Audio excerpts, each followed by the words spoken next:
அளிக்கும் ஒரு சிறு உணர்ச்சி பயணக்கதை. உங்கள் கோரிக்கையைப் போல தமிழில் உருவாக்கியுள்ளேன். 3 நிமிடம் தாமதம். ஒரு சுவிகி டெலிவரி பாயின் கதை பாத்திரம். Raghu, சுவிகி delivery boy. வணிகா, வாடிக்கையாளர்.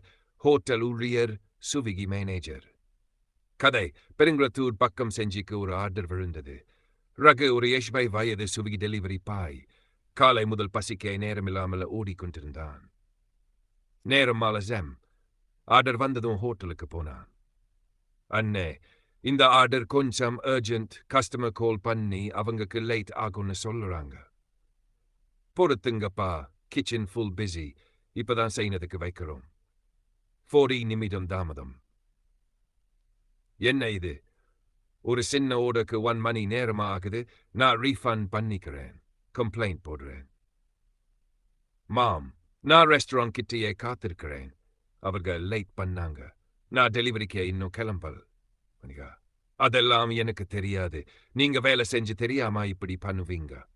அந்த வார்த்தைகள் ரகுவின் மனதை நெருடின். 25 அவன் டெலிவரி முடிச்சு பைக்கில் சோகமா செல்வான். ரோட்டில் சென்று கொண்டிருக்கும் போது சுவிகி மேனேஜர் கால்.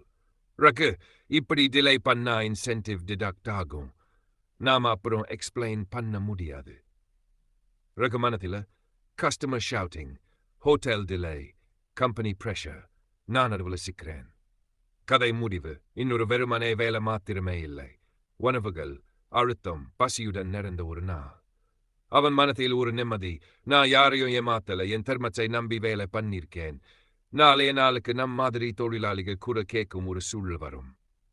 தகவல்: நம்மை போல் டெலிவரி பாய்களும் மனிதர்கள் தான்.